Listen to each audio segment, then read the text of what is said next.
안녕하세요. 어제도 그제도 파스 강동원입니다. 오늘 제가 타고 있는 차는 집 랭글러 4xe 오버랜드 트림입니다. 4xe는 지프의 첫 번째 전동화 모델 플러그인 하이브리드를 지칭하는데요. 집 랭글러 4xe 같은 경우에는 뒷좌석에 고전압 배터리가 내장되어 있고요. 전기 모터와 배터리를 이용할 경우에 최대 30km까지 주행 가능합니다. 제가 어제 이 차를 받아서 시내를 약 12km 정도 주행을 했고요. 하이브리드 모드와 eSave, 즉 배터리 절약 모드를 복합적으로 사용해서 현재 이 차에 남아있는 배터리 용량은 약 31%, 전기 모터 주행으로만 최대 13km를 달릴 수 있는 용량입니다. 이 상태에서 서울 노원구에서 충청남도 홍성구까지 왕복을 해볼 텐데요. 현재 최대 주행 가능한 거리는 539km로 표시되고 있습니다. 참고로 2리터 가솔린 터보 엔진이 장착된 랭글러 오버랜드 하드탑 모델 같은 경우에는요, 연비가 리터당 9km 정도이고, 이 차량 4xe 오버랜드 같은 경우에는 최대 12.7km를 달리니까 재원상 이 차가 리터당 4km를 더 달리는 셈입니다. 하지만 제가 어저께 이 차를 받았을 때 표시되어 있는 누적 연비가 리터당 8.9km밖에 안 됐어요. 이건 랭글러 오버랜드의 공인 연비보다 못한 건데 아마도 이 차를 타고 험로 주행을 했던 것 같습니다. 오늘 저는 험로 주행을 특별히 하지 않을 거고요. 고속도로를 위주로 운행을 할 거고, 오늘 제가 선산을 좀 확인해 보려고 홍성군에 가는 거기 때문에 밭사이의 길을 올라가 볼 수도 있어요. 따라서 이번 영상의 주요 내용은 랭글러 4xe 오버랜드를 타고 고속도로를 운행하면서 이 차의 비가 어느 정도 되는지 확인하는 내용을 담고 있다고 보시면 됩니다. 지프 랭글러 4xe 오버랜드도 일반적인 하이브리드 차량답게 저속 주행을 하거나 잦은 정차 또는 출발을 거듭할 경우에 전기 모터의 개입이 많아지는데요. 오늘 출발할 때 49%였던 배터리 용량이 약 18km를 주행하면서 23%까지 떨어졌어요. 이 수치상으로만 보면 해당 구간을 거의 전기 구동으로만 달렸다고 봐도 과언이 아닌데요. 현재 연료로 주행 가능한 거리가 출발 때와 거의 동일합니다. 539km. 여기서 잠깐 개인적인 경험을 소개하자면요, 저는 집 랭글러 오버랜드 또는 루비콘을 1년에 2에서 3회 정도 시승해보고 있는데요. 그동안 장거리 여행을 한 적도 몇 번 있습니다. 그때도 말씀을 드렸지만 이 차로 고속도로를 주행하는 게 그렇게 어렵지만은 않습니다. 특히나 기본적으로 레디얼 타이어가 달려 나오는 오버랜드 트림 같은 경우에는 높은 지상고 때문에 조금 힘들긴 하지만 일반적인 도시명 SUV처럼 빠르게 달려도 크게 운전에 어려움은 없어요. 특히 고속도로에서는요, 오히려 도심에서 좁은 차선을 운행할 때가 조금 더 힘든데요. 아무튼 예상보다는 집 랭글러가 고속주행에서 나쁘지 않은 승차 경험을 제공한다는 것인데요. 하지만 경제성에서는 확실히 단점이 보여요. 이 차를 타고 서울에서 속초, 왕복, 중간에 임도를 잠깐 주행하게 되면 돌아오는 길에 연료가 바닥이 나서 연료통을 반 정도 더 채워야 됩니다. 현재 총 주행거리가 30km 정도 되는데 트림 정보를 보면 이 중에 24.5km를 배터리로만 달렸어요. 하이브리드 주행 모드임에도 불구하고 80에서 90% 정도를 배터리로 운행을 한 셈입니다. 따라서 현재 배터리 잔량은 10%, 주행 가능 거리가 약 6km 정도밖에 안 돼요. 고속도로에 진입을 하게 되면 고속으로 달린 후에 관성 주행을 하면서 배터리 재충전을 해보겠습니다. 일반적으로 플러그인 하이브리드 모델 같은 경우에는 충전 비율이 그렇게 높지는 않아요. 다만 별도의 고효율 충전 기능들이 있는 차량 같은 경우에 그걸 켜놓으면 충전 효율이 좋아지기도 합니다. 랭글러 4xe 같은 경우에도요, 센터 패시아 공조 제어부 아래쪽에 맥스 리제네레이션이라고 하는 버튼이 하나 달려있어요. 이걸 누르면 해당 버튼에 파란색 LED 전구가 점등되고 관성주행을 하거나 브레이크를 밟았을 때 조금 더 많은 충전이 됩니다. 개인적으로는 이 버튼 사용을 권장하는데요. 그 이유는 이 랭글러 4XE를 타고 브레이크를 밟아보면 기존 화석연료 차량에 비해서 브레이크가 밀리는 느낌이 듭니다. 정확히 얘기하자면 브레이크 페달을 먹는 느낌이 있어요. 이건 이 차에 달린 회생제동 브레이크 장치 때문으로 보이는데요. 어찌됐든 간에 브레이크 조작을 할 때 좀 불안해요. 이때 맥스 리제너레이션 버튼을 눌러놓으면 회생제동 단계가 최대치로 높아지면서 가속 페달에서 발을 떼는 순간 브레이크가 작동되고 실제로 브레이크를 밟았을 때도 좀 더 확실한 제동 성능을 발휘하기 때문에 개인적으로는 이걸 계속 켜놓고 사용하시기를 권장합니다만, 혹시라도 차가 쿨렁쿨렁 거리는 느낌이 싫다면 사용 안 하셔도 무방합니다. 앞서 약 40km 정도를 하이브리드 모드로 주행을 했는데요. 대부분 전기 모터로 구동이 됐기 때문에 연비는 공인 연비를 훨씬 뛰어넘는 리터당 14.7km까지 증대됐습니다. 하지만 고전압 배터리가 1% 이하, 주행 가는 거리 2km 이하로 내려가면서 전기 모터 개입은 완전히 끊어지고요. 전체 주행 비율 중에 엔진 가동 비율은 높아지고 있어요. 현재 서해안 고속도로에 진입했고요. 제 집에서 여기까지 주행한 거리는 59.5km, 구간 연비는 리터당 12.3km. 주행 구성 비율을 보면 내장된 배터리가 2%가량으로 줄어든 다음부터는 가솔린 엔진으로만 구동이 되고 있습니다. 지금부터는 집 랭글러 4XE의 세 가지 주행 모드, 하이브리드, 일렉트릭, 이세이브 중에서 배터리 절약 모드인 이세이브로 설정을 하고 달리겠습니다. 집에서 이세이브라고 부르는 배터리 절약 모드를 사용할 경우에는요, 전기 모터의 개입을 완전히 끊지는 않지만 최대한으로 줄이고 회생제동 에너지가 발생했을 때 배터리 충전 쪽으로 조금 더 많은 에너지를 보내는 설정입니다. 아울러 차량이 정지 상태에서 구동이 될 경우에도 최대 2kW 정도의 전력을 생산할 수 있도록 구동력 일부를 발전기 쪽으로 계속 보냅니다. 따라서 이 세이브 모드로 계속 주행을 하게 되면 배터리가 다시 충전이 되는데요. 현재 20km를 서행을 하고 있는데요. 배터리는 다시 14%까지 충전이 됐습니다. 집 랭글러 4XE에 탑재되어 있는 이 세이브 모드, 의외로 충전 효율이 괜찮네요. 조금 후에 이 차의 가속 성능을 보여드릴 수도 있을 것 같아요. 참고로 이 차량에는 2리터 가솔린 터보 엔진과 전기 모터 그리고 배터리가 탑재되어 있는데요. 가솔린 엔진은 기존 랭글러와 동일하게 2리터지만 엔진 제식은 조금 다른 게 하이브리드용으로 개조됐기 때문에 그래요. 여기에 8단 변속기가 물려 이 차의 최고 출력은 375마력입니다. 이건 전기 모터와 가솔린 엔진 합산 출력인데요. 이 중에 가솔린 엔진 제어만 따로 분리해보면 최고 출력이 272마력, 즉 전기 모터가 최대 103마력의 힘을 발휘합니다. 하이브리드 파워트레인 중에서도 전기 모터의 출력이 좀 높은 편에 속하는데요. 토크를 살펴보면 전기 모터, 가솔린 엔진 합산 65kgm, 여기서 엔진 부분만 따로 분리하면 40.8kgm의 힘이 발휘됩니다. 전기 모터의 토크도 꽤 높네요. 24.2kgm나 돼요. 따라서 순수하게 전기 모터의 힘만으로도 험로 주행이 가능하다는 얘기가 나오는 이유입니다.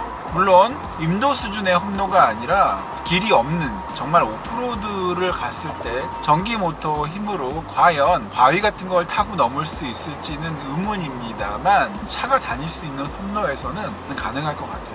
집 랭글러 4X 플러그인 하이브리드의 배터리 충전 단자는 AC33 5핀 타입으로 국내에 보급되어 있는 대부분의 완속 전기차 충전기에서 그대로 사용할 수 있습니다. 아울러 이 차량을 구입하면 220V 휴대용 완속 충전 케이블도 지원이 되는데요. 100% 충전하는 데는 약 2.47시간 정도 소요됩니다. 220V 휴대용 완속 충전 컨버터 케이블을 사용할 경우에는 이보다는 충전 시간이 느려집니다. 가솔린 엔진 개입이 전기 모터 개입을 넘어선 상황이고요. 연비는 조금씩 떨어지고 있어서 현재 리터당 11.3km입니다. 그리고 현 시점에서 주행 가능한 최대 거리는 491km입니다. 이 차량에 연료통을 모두 채우고 고전압 배터리를 모두 충전했을 경우에 주행 가능한 최대 거리는 630km이니까 지금 연료를 상당량 소모한 셈입니다. 현재 주행 모드는 eSave 모드고요. 배터리 충전량을 높이는 설정입니다. 현재 충전된 배터리 양은 전체의 21%, 주행 가능 거리는 10km입니다. 이번에는 주행 질감을 좀 설명을 드리겠는데요. 예상을 하시겠지만 집 랭글러를 타고 고속도로를 주행하면 상당한 소음이 실내로 유입이 되는데요. 재밌는 사실은 오버랜드와 루비콘 이 두 차량 간의 소음과 진동 유입 위치가 달라요. 이건 두 차량에 달려있는 타이어 차이에서 기인되고요. 방음 부분도 조금 다르기 때문입니다. 오버랜드 같은 경우에는 홈로보다는 온로드 주행에 맞춘 트림이다 보니까 타이어도 레디얼 타이어가 장착됩니다. 이 차량을 처음 딱 봤을 때 대구경 타이어가 달려 있어서 이거 AT 정도는 되겠다 싶은데 사실은 레디얼이고요. 따라서 고속도로 주행을 할 때 노면 상태가 깔끔하다면 랭글러 같지 않은 도시명 대형 SUV 같은 느낌의 진동과 소음이 노면과 차량 하체에서 올라옵니다. 하지만 차량 정면과 측면 그리고 후면에서 들어오는 풍절음은 꽤 크게 들려요. 물론 오버랜드 같은 경우에도 노면 상태가 좋지 않다면 진동과 소음이 올라와요. 플러그인 하이브리드인 4xe 같은 경우에 저속주행에서 전기 모터로 구동이 되기 때문에 기존의 랭글러에서는 상상하기도 어려운 고요함이라고 할까요? 그런 생경스러운 느낌이 들고요. 저속주행 중에는 뒤쪽에서 윙하는 소음이 들리는데요. 경우에 따라서는 전기 모터 소음도 약간 들리지만 대부분의 경우에는 냉각팬 소음입니다. 거기에 더해서 앞서 말씀드린 대로 이 차에 달려있는 회생제동 브레이크 소음도 조금 개입이 되는데요. 브레이크를 밟았다 뗄 때 턱 하는 소리가 조금씩 나요. 아주 불쾌한 소리는 아닌데요. 이게 하이브리드나 전기차를 타시는 분들한테는 익숙한 소리지만 기존 지프 랭글러 차량에서 전혀 나지 않던 소리이기 때문에 다소 당황할 수도 있는데요. 하이브리드 차량의 기본적인 특성이라고 인식하시면 됩니다. 현재 이 차량의 속도는 시속 100km인데요. 여기서 급가속을 한번 해보겠습니다.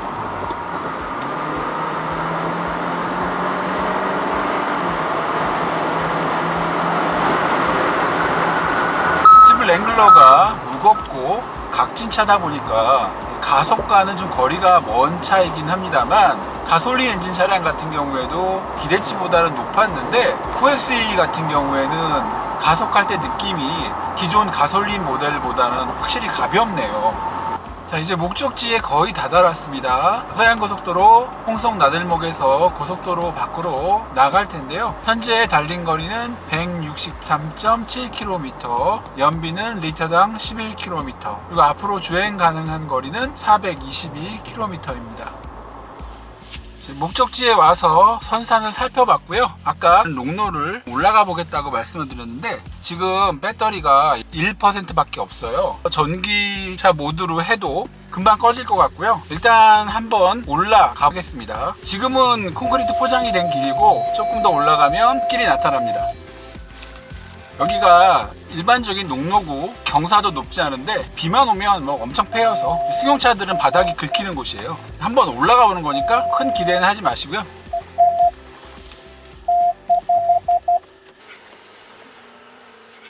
주행 거리는 179.4km, 연비는 리터당 10.4km입니다. 중간에 농로를 올라가서 진흙밭을 왔다 갔다 했는데 실제로 움직인 거리는 1km도 안 되는 거라서 연비에는 악영향을 미치지 않은 것 같습니다. 자, 현재 남아있는 배터리 용량은 1%, 현재 주행 가능한 거리는 372km입니다.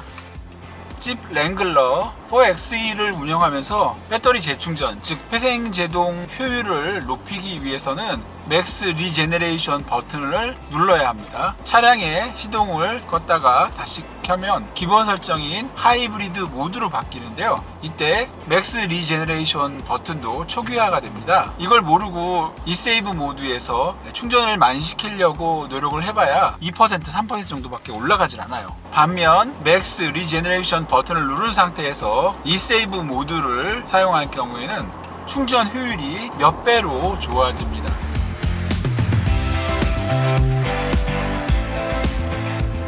웅도리에 거의 도착했고요. 지금까지 이동한 거리는 272.3km, 구간 연비는 리터당 9.6km. 오랫동안 엔진을 가동시키다 보니까 연비가 많이 떨어졌네요. 그리고 앞으로 이동 가능한 거리는 262km. 중간에 일렉트릭 모드와 하이브리드 모드를 조금씩 사용해 봤어요. 이제 배터리가 60%까지 찼기 때문에 고속도로 들어가서는 하이브리드 모드로 주행을 해서 연비를 올려보겠습니다. 다시 서해안고속도로로 진입했습니다. 누적거리는 현재 337.7km, 연비는 리터당 9.6km, 살짝 늘었네요. 그리고 주행 가능한 거리는 199km입니다. 집까지는 93km가 남았으니까 충분하네요. 자, 오늘 일정 아침 9시 20분부터 시작을 했는데요. 지금 시간이 밤 9시 19분, 12시간 정도 경과됐습니다. 지금 서울 시내에 들어가고요. 현재 총 이동 거리는 408.4km고요. 구간 연비는 리터당 9.7km. 앞으로 이동 가능한 거리는 136km. 그리고 배터리는 85%까지 충전이 돼서 전기차 모드로 최대 36km를 달릴 수 있습니다.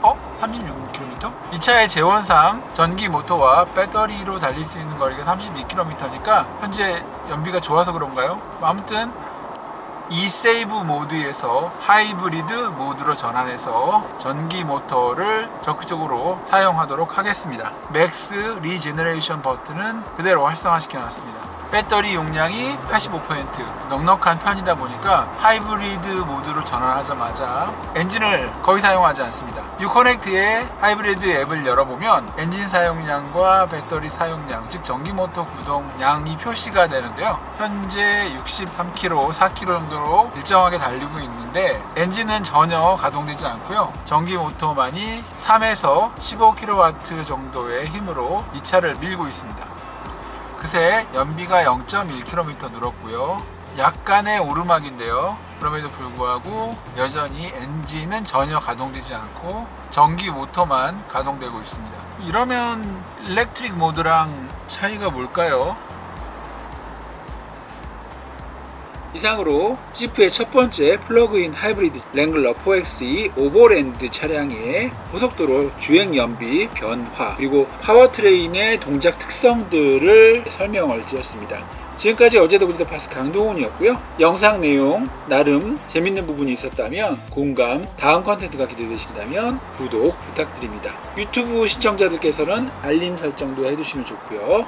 영상 끝까지 시청해 주셔서 감사합니다.